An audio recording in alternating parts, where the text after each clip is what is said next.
ouvimos e cantamos o salmo: este é o dia que o Senhor fez para nós, alegremos-nos e nele exultemos.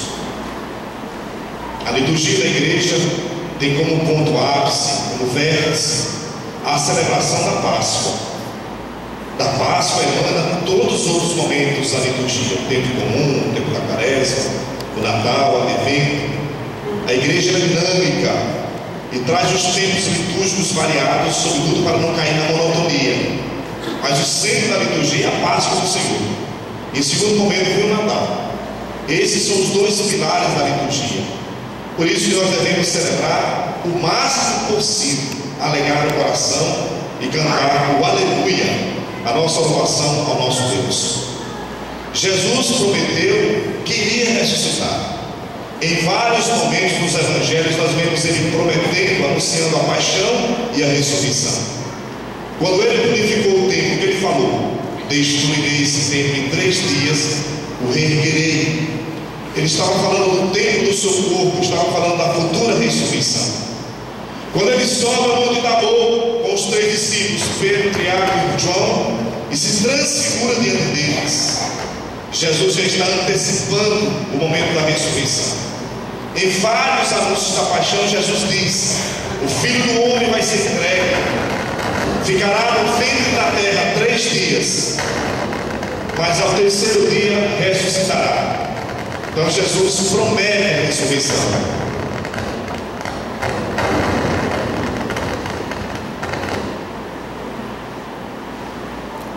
Jesus então promete a ressurreição, promete que vai ressuscitar. 3 dias ficará no ventre da terra, depois se ressurgirá. E aconteceu. Após a sua paixão, a pedra do túmulo foi exatamente enrolada. Quais as provas da ressurreição do Senhor? Não poderia ser um mito?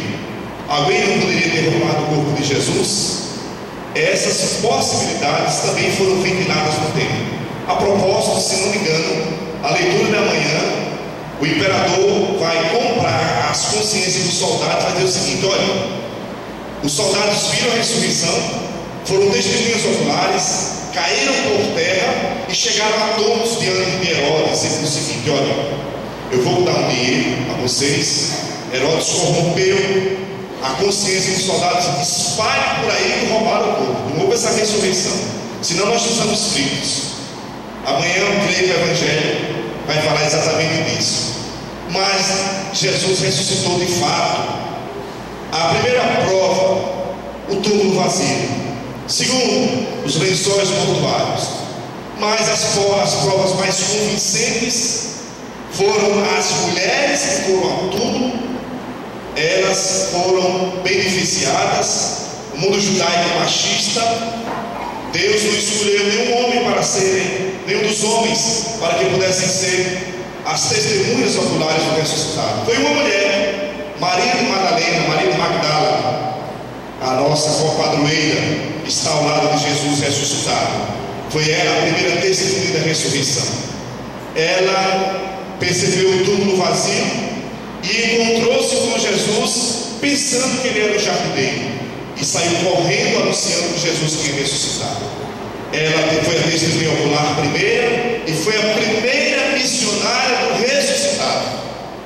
Então Maria de Magdala é para nós então um tipo, um modelo, um espelho. Nós também, como Maria de Madalena, somos chamados exatamente a sermos protagonistas e com certeza missionários dessa boa notícia que estamos celebrando, deste dia de alegria que estamos celebrando, a Páscoa do Senhor. E os discípulos escutaram a boa notícia dessa história da mulher, né? Muito machista, não acreditava muito na história das mulheres, mas mesmo assim João saiu correndo, como diz o Evangelho, era mais novo, mais fogoso, também amava muito mais, era o discípulo amado. Quem ama faz loucura, como nós dizemos, e sobretudo, quem ama dá na vida. Por isso que João, o discípulo que reclinava a cabeça no peito de Jesus, ele foi correndo para ver o seu mestre que estava com saudade. Mas um dado interessante e curioso é o seguinte: ele chegou no túmulo vazio e não entrou. Por que ele não entrou? Porque tinha um outro discípulo que estava chegando devagarzinho, cansado, com um pique menor. Pedro já estava cansado de guerra. E quem era Pedro? O primeiro Papa. Ele tinha primazia entre os apóstolos. E João percebeu que dentre os apóstolos, quem deveria ser testemunha ocular primeiro seria Pedro, o primeiro Papa. Ele esperou, Pedro entrou e acreditou. E João também narra no seu evangelho, depois do discípulo amado, viu e acreditou. Então, nós também temos provas vivas de que Jesus ressuscitou. E que provas são? Que provas são essas? Primeira palavra, a revelação. Depois, cada um de nós somos provas da existência de Jesus e, consequentemente, da sua ressurreição. Veja, Maria de Madalena encontrou Jesus pensando que era exatamente um jardineiro. Os discípulos de Emaús encontrou Jesus pensando que era um forasteiro. Jesus ressuscitado tinha um corpo glorioso e sutil. Ele entra no cenáculo, fala com os discípulos sem exatamente abrir a porta.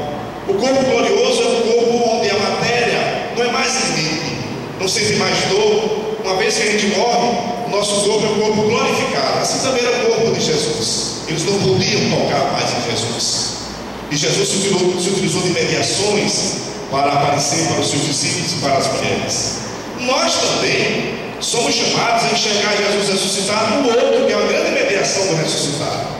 Ele não vai descer para a gente ver, olha Jesus ressuscitado. Nós temos a palavra, nós temos a Eucaristia, nós temos o bolo, nós temos as próprias imagens, que são mediações que nos falam daquele que ressuscitou e continua no meio de nós, de maneira agora, claro, espiritual, virtual. Por isso nós dizemos, na hora da proclamação do Evangelho, Padre, o Senhor esteja convosco, vocês dizem, Ele está no meio de nós. O Senhor está em nós e no meio de nós. Ele mesmo disser, onde 2 ou 3 estiverem reunidos em meu nome, eu estarei no meio dele. Quais as consequências da Páscoa para nós? Páscoa é vida nova. Páscoa é a passagem da morte para a vida. Páscoa é a passagem da escravidão para a liberdade. Então, deve haver algumas repercussões no meu coração. Sair da vida de pecado para a vida de libertação, de graça. Da vida de injustiça para a vida de justiça. Da vida da treva para a vida da luz. Da vida da indiferença religiosa para a vida do engajamento maior. Da vida da dispersão da fé e da oração para um compromisso maior com o Senhor Jesus. A Páscoa deve mexer com a gente, porque senão a gente celebra muito bem externamente, com os outros, com a família. Isto é muito bom, comendo ovos e chocolate, né? Aliás, esse ano está muito difícil, está muito caro, né? Mas a gente celebra, tudo bem, é muito bom ganhar ovos da Páscoa. Eu também gosto de ganhar ovos da Páscoa, isso é interessante, porém não é tudo. É a Páscoa comercial. É a Páscoa comercial que nós devemos buscar sempre essencial.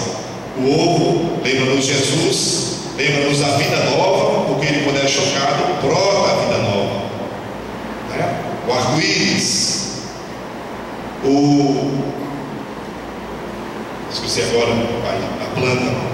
O girassol, o coelho é sinal de fecundidade, o verde é sinal de vida, a água é sinal da ressurreição, o círio pascal, a luz é sinal do ressuscitado.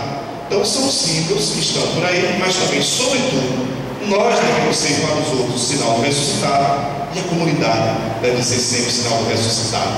Então, como Maria Madalena, saímos dizendo, o Senhor ressuscitou. Vida nova deve acontecer em nossas vidas também. Ele vive, aleluia. Louvado seja o nosso Senhor Jesus Cristo, para sempre.